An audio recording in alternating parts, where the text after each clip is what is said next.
Now let's revisit that story on the arts. And innovative new programs in Nairobi are helping to reach and train the next generation of Kenya's musicians and teaching young people to perform and appreciate music. Take a look.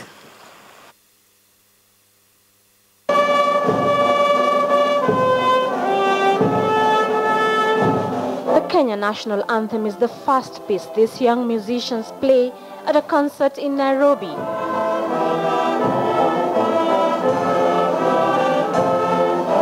Many of them had never played instruments before until they started attending classes offered by Ghetto Classics.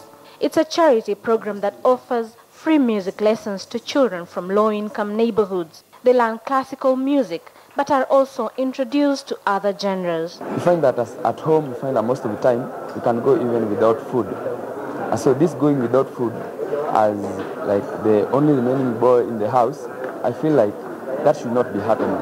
And so you find that I don't have anything to do to counterattack that. So you find that I'm stressed up, and then if I go to the music room, I take my tuba and I play it out. After playing it out, I realize that I'm not again stressed up until I go back home. Music is no longer taught in primary schools in Kenya and is only an elective in secondary school. Most children from poor families cannot afford private lessons. Ghetto Classics hopes to change this.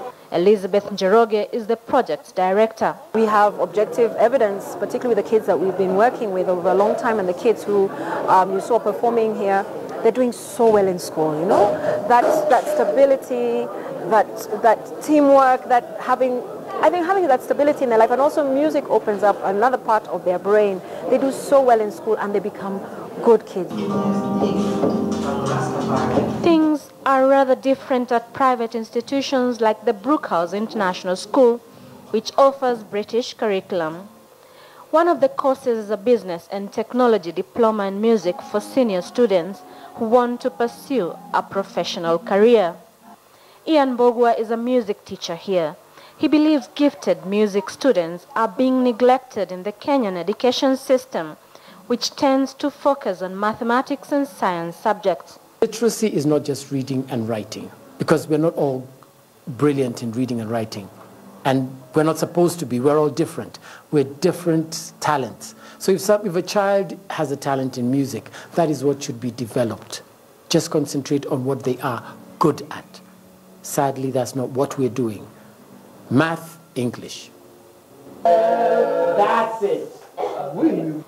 The students undergo rigorous training, which incorporates the latest music technologies. Kavinya, a singer, songwriter, already has a visible presence on social media and on music sites like SoundCloud. I like neo soul and all that type of music. So I see myself, first I want to be in Kenya and build the music industry here. I mean, make people understand music in Kenya as much, because in Kenya they're selective. Just like that. So, and then after that, hopefully, I'll go out there and, I don't know, win a Grammy maybe one day. Pursuing a music career can be tough anywhere in the world, but Eugene Kanyungo, a multi-instrumentalist, is not discouraged.